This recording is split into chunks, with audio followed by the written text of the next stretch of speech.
Bam Bholena Jai Shiva Shankar.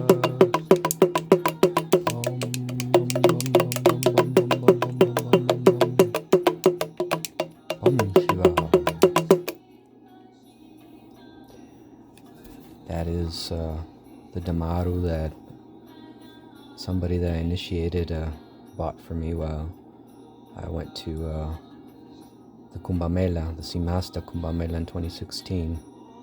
So I wanted to share that with you because tonight is a special night. It's Shiva's great night, Maha Shiva ratri. And so yeah, there's that. And I took care of one of my black lingams and prepared it properly and all the rest of it. I do have a white one, but I don't touch that one. It's very rare. And the black lingas are pretty rare too. But the white one is definitely rare.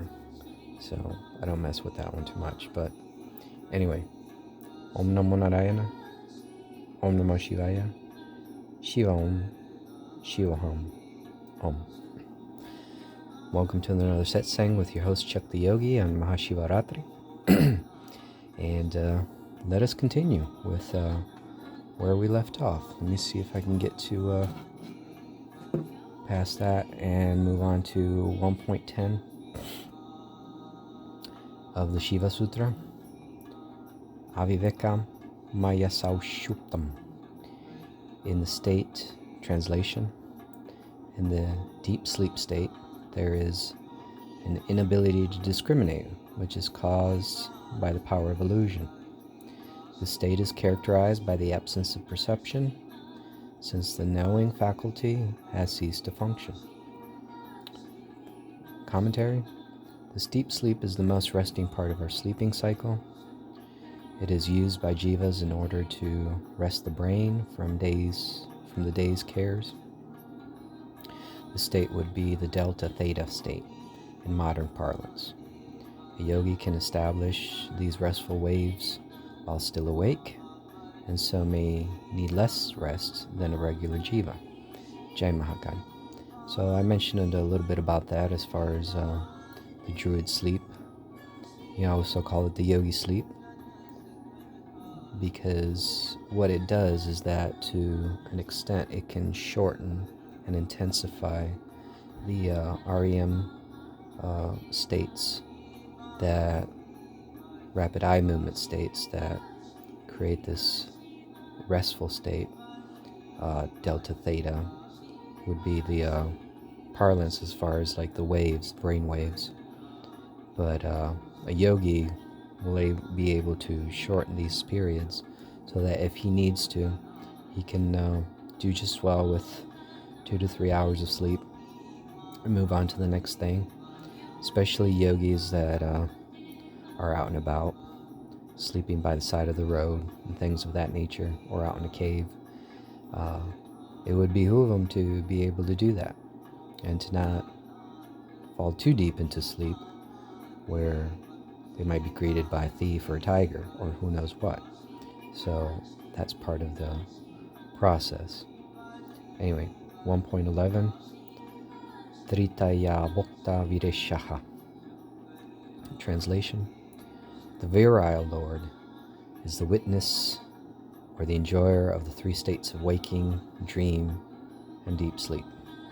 Commentary: Viresha, or the virile Lord, is another title for Lord Shiva. Consciousness is the witness or enjoyer of all the states of the jiva. Consciousness is the hard problem for atheistic scientists, what they call the hard problem. There is no explanation for consciousness, no material explanation for it. That is because atheistic scientists are trying to find consciousness as a material phenomenon.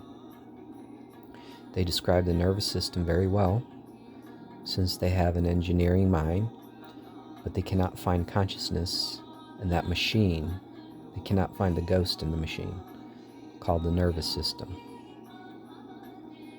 This is because consciousness is the enjoyer of matter, but is not matter itself. Only through a process of metacognition or yoga can a jiva begin to experience the experiencer. Jai Mahaka. So I explore this a little bit in my toroidal field of consciousness model, where I posit that consciousness is a form of quantum toroidal field. Can you call that material, though? It's a perfect form, perfect fractal, and it posits, the toroidal field of consciousness model posits that the brain is a receiver. It's a bridge between consciousness and what we call the material world or the construct. So that may be the way to go as far as Western science is concerned, but the yogis always understood that you can't break this down and find this thing, this ghost called consciousness. It won't work that way. Anyway, 1.12 Vismaya Yoga Bhumikaha. Translation: the different stages attained in the course of yogic practice are filled with wonder. Commentary: as well as pitfalls, it is true that yoga can be amazing, or an amazing journey of inner discovery, as exciting as the journeys to deep space by modern space probes. It is also true that the path of yoga is fraught with pitfalls along the way. One of those pitfalls is the allure posed by siddhis, or accomplishments or powers, the yogi may acquire along the way. These can be very entertaining and amusing, but they can also lead to a yogi's downfall if not careful. Jai Mahakal. So, I don't think I need to get too deep into that. As far as that warning is concerned, I've given that warning out before. But yes, it can be a wonderful journey, but as any journey, it can also have its pitfalls. So let's move on to the next one. 1.13 Icha Shaktir Uma Kumari. Translation: the power of will is the maiden Uma. Commentary: Shakti is Uma. She is the Shekinah, or the presence of Hashem in the world. She is the world. The materialists have totally fallen to her for her allure and suppose there can be nothing but her, such is her power. Her presence is also an act of will. Shiva is passive. He is pure consciousness, the passive observer. Shakti is Shiva's will made manifest. No one can reach Lord Shiva without going through his Shakti first. Jai Makan. So, moving into Christianity a little bit, and when I mean Christianity, I'm talking about the most primitive and earliest form of Christianity, which I would argue was the Gnostic form, Kabbalistic Gnostic, however you want to call it.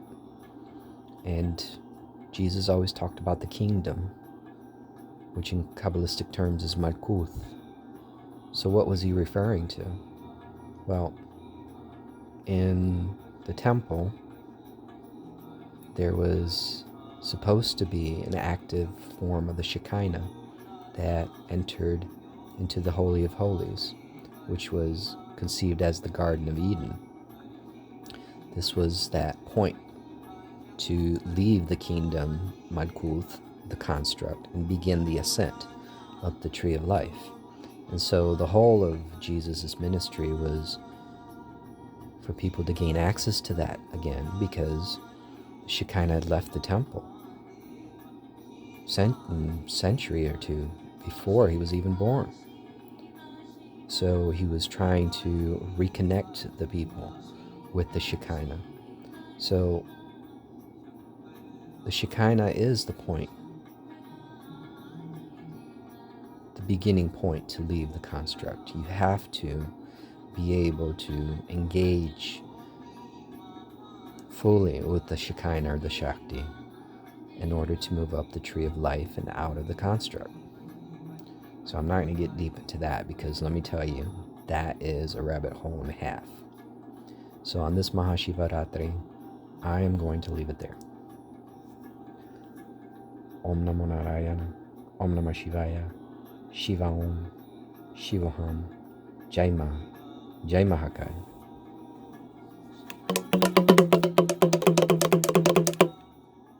Om Shiva. Till next time.